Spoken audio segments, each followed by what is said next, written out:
You know that feeling when you realize something's been wrong for much longer than you thought? That sick, dropping sensation in your stomach when the pieces finally click together and you understand that what seemed like isolated incidents were actually part of something much bigger, much more deliberate. That's what happened to us. Four strangers who worked night shifts across 3 different states, who never should have connected at all, who found each other purely by accident when we started comparing notes online. And what we discovered made every single one of us quit our jobs within a week. My name's irrelevant now, but I'll tell you what I did. I worked overnight at a small hotel, the kind of place with 40 rooms that's never more than a quarter full. 10 to 6, 5 nights a week, mostly sitting behind a desk watching nothing happen. It was boring work, the kind where you spend more time on your phone than actually doing anything. Until the night a man checked in who never really checked in at all. The night I realized someone had been studying me for weeks before I ever noticed them. He came in around 11. Mid-40s, tall, thin but not skeletal, jeans and a baseball cap, carrying a backpack like any other traveler. He asked for a room. I gave him the rate. He handed me a card. I swiped it and thought it went through. I gave him a key to room 214. Standard transaction. Happened a dozen times a week. Except this time, when I looked back at my computer an hour later, there was no record of him at all. No name, no charge, no reservation. The room showed vacant. The keycard entry log showed the door to 214 had never been opened that night. And when I looked up from my screen, he was sitting in the lobby, just sitting there on the couch, staring at a television that wasn't turned on. He'd been there for 30 minutes by that point, and I hadn't even registered it as strange until I realized he wasn't a guest. He was never supposed to be in the building at all. That's when the real horror started. Not the moment he appeared, but the moment I understood he'd planned this. The stolen credit card that processed just enough to seem legitimate but left no digital trace. The careful timing of his arrival during the slow hours. The way he positioned himself in the lounge area where he could watch me without seeming threatening. He knew exactly what he was doing, and he'd done it before. I spent the next 3 hours watching him move through my hotel like he owned it. He'd sit in the lobby for 20 minutes, then disappear. I'd find him on the security cameras walking down first-floor hallways, stopping at the end. Just standing there for minutes at a time before walking back. He went into the stairwell and stayed there for 10 minutes. I still don't know what he was doing in there. Every time I looked away and looked back, he was somewhere else. Near the vending machines. By the elevators. Standing in the corner where the overhead lights didn't quite reach, creating a pocket of shadow deep enough to hide in. The worst part was his eyes. Whenever I moved, I could feel him tracking me. When I got up to grab water from the vending machine, his head turned and followed my entire path across the lobby. He didn't blink much. He just watched with this blank, patient expression, like he was taking notes. Like he was memorizing my patterns. Around 3:30 in the morning, he moved closer to the desk. Just stood there, maybe 15 feet away, staring at me. Not threatening, not aggressive, just watching, present, waiting. I pretended to type on my computer while my hands shook so badly I could barely hit the keys. That's when I called the police, told them there was someone in the hotel who wasn't a guest, someone who was making me feel unsafe in a way I couldn't quite articulate but knew in my bones was dangerous. Before the cops arrived, another guest came back late and I buzzed him in. The man's head snapped toward this guest and tracked him across the entire lobby. I watched him watch this stranger, studying the way he walked, the room key he used, the floor he went to. And that's what terrified me more than anything.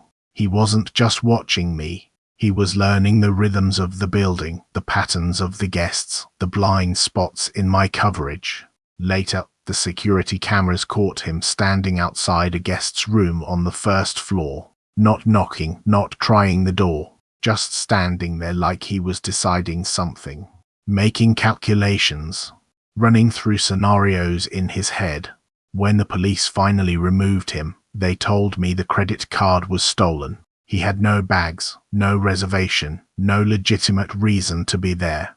He'd manufactured access to the building and then spent hours prowling through it, invisible to everyone because he looked just normal enough not to trigger immediate alarm. Trespassing and credit card fraud were the charges. But I know what he was really doing. He was hunting. Here's what I didn't know that night, what I wouldn't find out for another 6 months. 300 miles away, a woman named Meredith was working the night shift at a gas station, and she was being hunted too. Meredith's story started differently than mine, but the methodology was identical. A man started showing up at her station during her overnight shifts. Not every night. That would be too obvious. Just often enough that she started recognizing him, started expecting him. He told her his name was Paul, and he noticed things. Little things. Things nobody should notice unless they were paying very, very close attention. He commented on her handwriting on the store's whiteboard. Mentioned how she dotted her I's with slashes instead of circles. Told her he'd noticed she was always alone during the late shift. Asked if she ever got scared being a woman alone at night in a building with locked doors that she had to open for customers. He knew she checked the back room door around 2 in the morning almost every night. These weren't casual observations. This was surveillance. Detailed, methodical, patient surveillance. He was building a profile of her, mapping her routines, testing her boundaries, seeing how much he could reveal about his attention before she pushed back. And when she finally did push back, when she told him to leave and threatened to call the police, he didn't get angry. He got philosophical. He talked about being misunderstood, about noticing details other people missed. He acted like his behavior was a gift, like she should be grateful someone paid such close attention. The police found a notebook in his car. Dates, times, descriptions of her clothes, notes about her walk, about her grocery shopping. One page just had her name written over and over in increasingly tight loops until it became illegible scribbling. The obsession made physical. The restraining order went through. Meredith transferred to another station 2 hours away. She thought she was safe. She thought it was over. But here's the thing about predators who work in networks. They don't work alone. Another gas station worker, too. Months after Meredith's incident, different state entirely. Thursday through Saturday overnights. A man in a car with no license plates sitting in the parking lot with the lights off, engine running, telling anyone who asked that he was waiting for a DoorDash order that never came. Sitting there for over an hour, watching the store, watching the employee, checking his phone constantly. When confronted, claiming he didn't speak English, then switching to English when that didn't work, saying he had the wrong address before speeding away. Followed immediately by a second car, also new, also with no license plates, that had been sitting in the lot with its lights off. The next night, same time, same car returned.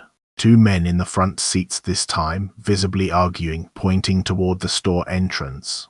When approached by customers, they fled again. Same panic, same coordination with a second vehicle. Like they were planning something and kept getting interrupted. Like they were waiting for the perfect moment when the employee would be completely alone. Multiple vehicles, coordinated timing, deliberate positioning in blind spots. This wasn't one obsessed individual anymore. This was organized. And then there's Daniel's story. Another overnight shift worker, this time at a rural motel. His experience was different, more aggressive, more immediate. But the signature was there if you knew what to look for. Someone had been hiding under his front desk for an unknown amount of time, waiting in a space barely large enough to crouch in. Ringing the service bell to draw Daniel out, testing his response time, his patterns, his instincts. 3 times the bell rang with nobody visible in the lobby. 3 times Daniel came out to investigate. And on the 4th ring he saw the hand. pale, reaching up from beneath the counter, calmly pressing the bell like it was the most natural thing in the world. When Daniel locked himself in the back office and watched the security monitors, he saw the intruder move through the lobby with bizarre casualness, walking around like a customer, browsing brochures, staring out the windows, pacing. Not frantic, not hurried. Patient. Like he had all the time in the world. Like he was waiting for something specific to happen or someone specific to arrive. The police never caught him. He vanished as soon as the patrol cars pulled up, slipping out before they could establish a perimeter. But he'd left that rock near the front door, the one he'd used to prop it open. Premeditation. Planning. Access created through careful observation of the building's vulnerabilities. 4 different people. 4 different locations. 4 different methods. But the same underlying pattern. Isolated night shift workers being studied, tested, and positioned for something worse. And we might never have connected these incidents at all if I hadn't posted about my hotel experience in an online forum for overnight workers, trying to process what had happened, trying to understand if anyone else had experienced something similar. Meredith responded first. Then the gas station worker from the Midwest. Then Daniel. We started comparing timelines, descriptions, methods. The picture that emerged made all of us physically ill. The man at my hotel spent hours mapping the building, learning the guest patterns, identifying which rooms were occupied, testing how long he could move through the space before I noticed. He was gathering intelligence. The stolen credit card gave him plausible legitimacy for just long enough to embed himself in the environment. Paul spent weeks building a psychological profile of Meredith, learning her schedule, her habits, her vulnerabilities. He didn't hide his attention. He made sure she knew he was watching, that he saw everything, that he was always one step ahead of her awareness. He was conditioning her, training her to expect his presence. The coordinated vehicles at the gas station represented escalation. Multiple people, multiple cars, timed appearances, specific positioning in surveillance blind spots. They weren't just watching anymore. They were preparing for action. The arguing in the car that witnesses saw? That was planning. That was disagreement about timing or method or risk assessment. And Daniel's intruder was the most aggressive of all. Physical infiltration, extended hiding, direct testing of response protocols. He wasn't watching from a distance. He was inside the perimeter, measuring exactly how long it would take police to respond, exactly how the overnight worker would react to sustained psychological pressure. These weren't random incidents. They were phases. Reconnaissance, psychological conditioning, coordinated surveillance, and direct infiltration. Each incident building on lessons learned from previous attempts. Each worker being used as a test case for refined methodology. We started digging deeper, expanding our search beyond our own experiences. We found more. A woman who worked overnight at a laundromat who reported a man who sat in his car across the street every Thursday for 6 weeks, always between 2 and 4 in the morning, always watching the entrance. A convenience store worker who found photographs of himself taped inside the bathroom stall, taken through the store windows during his overnight shifts across multiple weeks. A library employee who worked late evenings who discovered someone had been entering the building after hours and sitting in the back corner reading area, just sitting there in the dark, for weeks before she finally noticed them. Every single incident involved overnight workers. Every single incident involved extended surveillance. Every single incident involved people who worked alone in buildings that were otherwise empty or nearly empty during specific hours. And every single incident was reported to police as isolated, unconnected events. But they weren't isolated. The geographic spread suggested organization. The methodological consistency suggested training. The patient, long-term approach suggested planning for something bigger than any individual incident.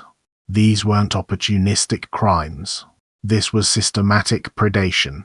We tried going to the police with our compiled information, showed them the patterns, the timelines, the consistent targeting of overnight workers. They listened politely and told us they'd look into it.